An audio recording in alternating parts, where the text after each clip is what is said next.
বৃহস্পতিবার সকালে পশ্চিম বর্ধমান জেলার আসানসোলের শালানপুর থানার দেন্দুয়ায় এমএসপিএল কারখানায় বৃষ্টির মধ্যে শেড ভেঙে পড়ে বড় সড় দুর্ঘটনা ঘটে। এতে সঞ্জয় মণ্ডল নামের একজন কর্মী চাপা পড়ে মারা যান এবং অন্য দুজন আহত হয়েছেন।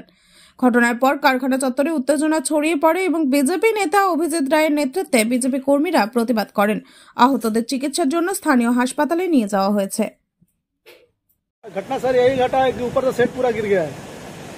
हाँ, ऊपर से जब सेट गिरा है तो 2-3 आदमी दब के मर गया है और 10-15 आदमी घायल है। हम लोग कॉन्ट्रेक्टर के आदमी है प्रसन्नजीत सरकार, मेरा इंचार्ज हरी यादव, हम लोग गया जिला के रहने वाले हैं।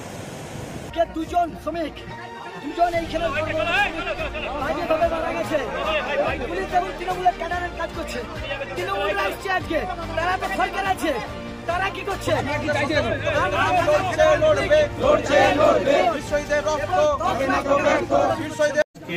আমরা যেটা খবর পেলাম সকালবেলায় এমএসপিএল ফ্যাক্টরিতে ওদের যে ইউনিট 2 আছে, ইউনিট 2 এর একটা শেড, যেটা ভাটির উপরে শেডটা থাকে, সেই শেডটা আচমকা পড়ে যায়। পড়ে যাওয়ার পরে যেটা আমরা খবর পাই সেটা হচ্ছে একজন শ্রমিক সঞ্জয় ভূঁইয়া নাম, তিনি স্পটে মারা যান।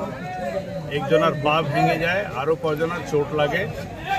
যাদের চোট লেগেছে তাদেরকে হসপিটালে পাঠানোর ব্যবস্থাটা সর্বপ্রথম আমাদের যারা শ্রমিক কর্মচারী আমাদের আছে তারাই ব্যবস্থাটা করে।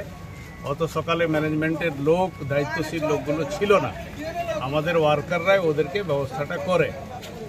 এরপরে যেটা আমি ব্যক্তিগতভাবে, আমার ঘরে একজন লোক মারা গেছেন, বাইরে ছিলাম, ব্যক্তিগতভাবে খোঁজ খবরটা নিই।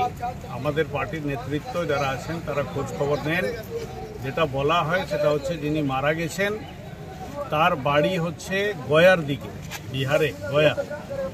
বাড়ির লোক আসুক, বাড়ির লোক এলে যেভাবে অন্য কোনো জায়গায় ঘটনা ঘটলে এটা ক্ষতিপূরণ নিয়ে যে ফয়সলাটা করা হয় সে ফয়সলাটা করা হবে।